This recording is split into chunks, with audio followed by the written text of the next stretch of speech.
Welcome to Love Lines.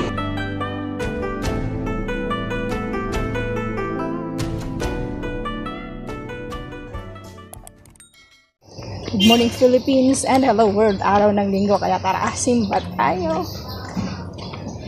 Walang internet. Kakabalik lang. Magdamag na walang wifi. Walang internet connection. Okay, it's a Sunday morning kaya kami ay naka-OTD for today. Suot ko yung aking waterproof na sapatos. Ayan. Ganon din si Love Lines Junior. Okay. O, diba? Anino. At ang ganda ng langit. Dinig dito yung rosary. Nagro-rosaryo na doon. Asol na asol dito banda sa amin. Pero doon sa banda sa malayo, meron akong natanaw na ulap. But dito sa tapat namin, super clear blue skies. Sky. Oops. Tingnan natin dito. Look. Magic fruit ba to? Miracle fruit. Ano bang tawag yan? Ano, may bunga na naman. Marami siyang bunga.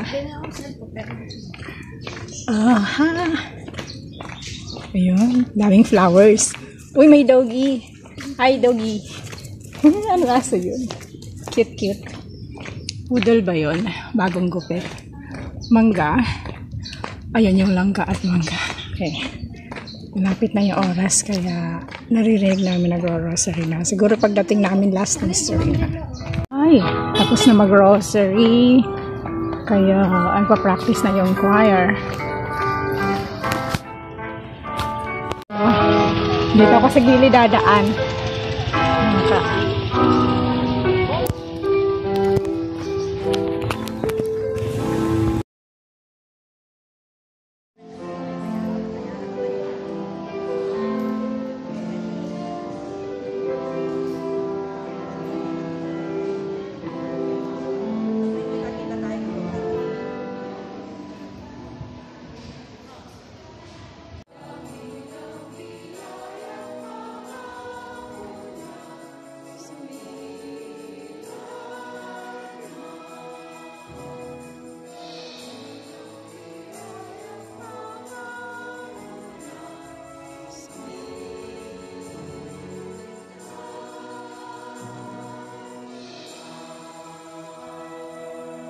Ang banal na kasulatan.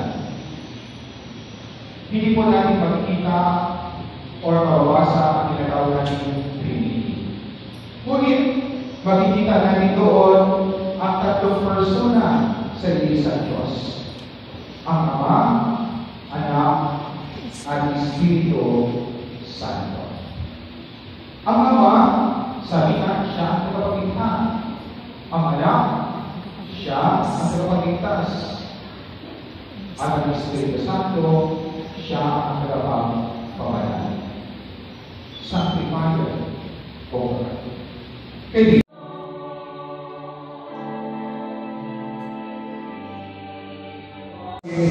sa ating kalagayan ang biyaya ng isang Ama.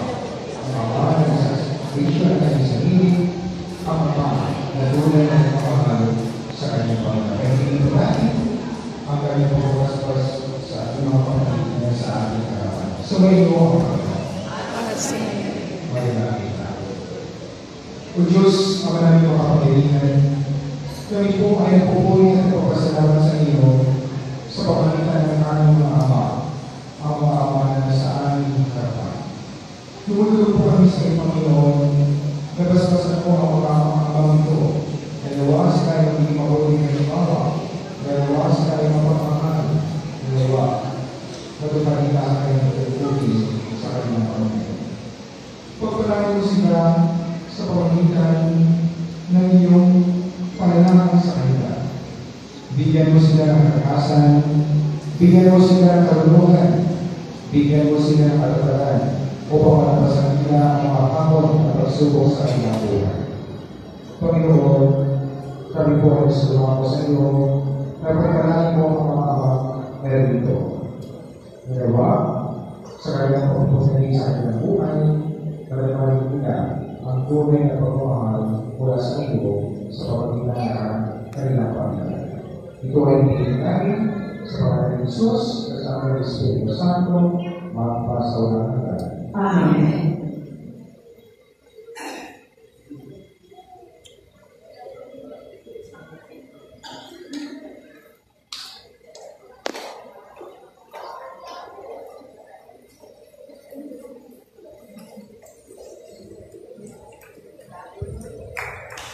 Happy Father's Day.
Uli na. Ay, lumabas na si Father. Ay, sige, sige.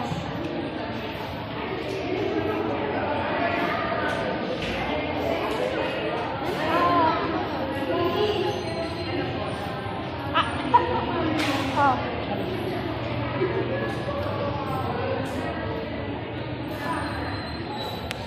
Teka.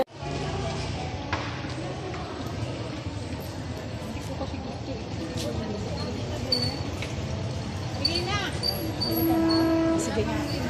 Bumili ako ng monopod tripod. Cellphone mo? Ha?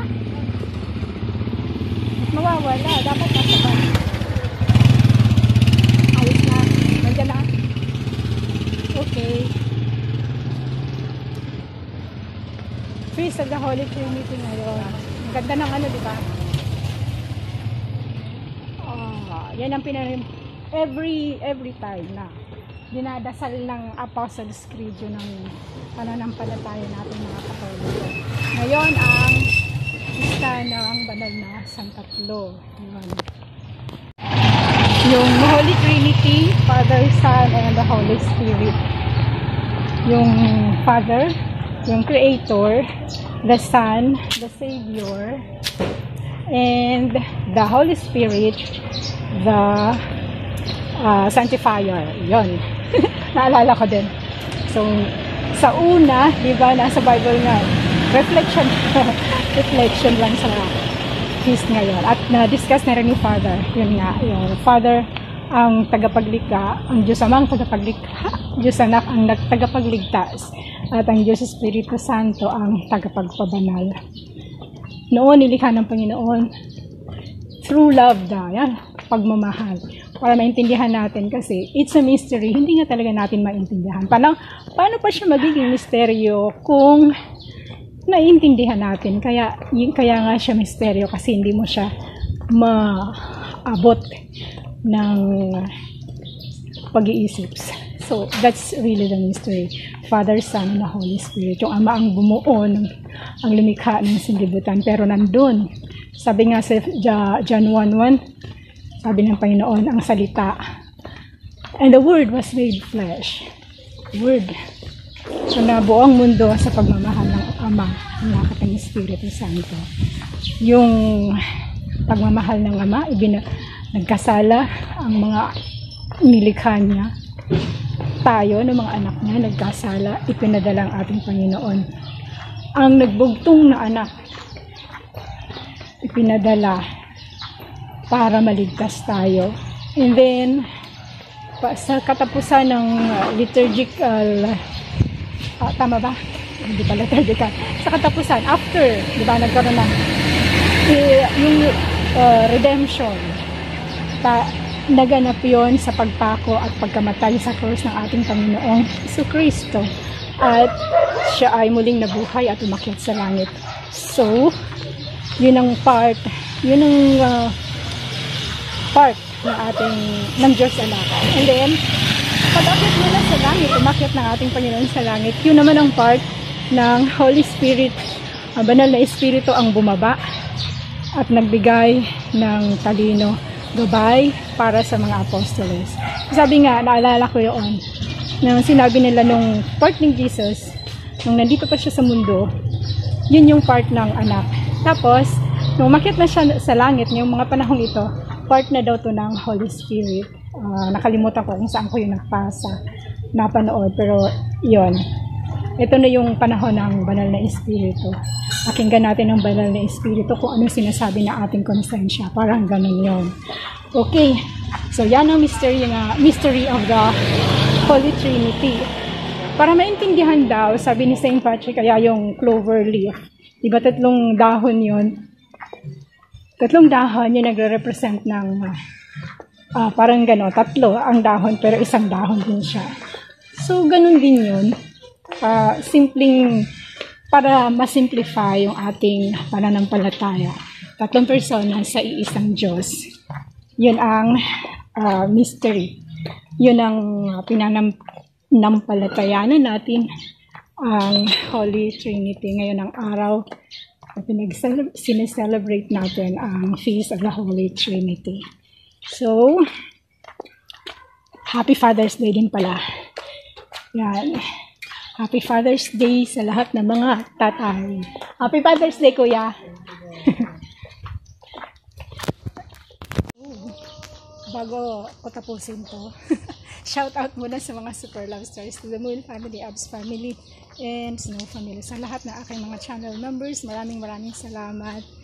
Thank you for the continued support. And thank you for staying.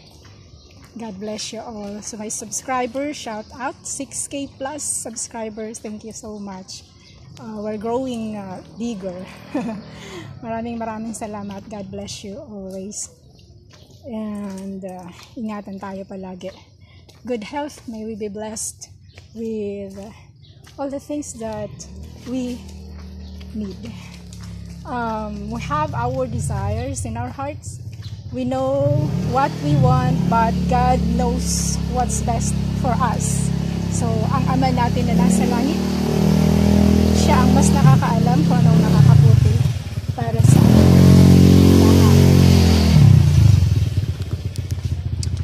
Okay. Hanggang sa muli. See you again soon. Love you all, Mama. So, that's all for now. Thank you so much for watching. Once again, this is Love Lines. Have a good day and God bless.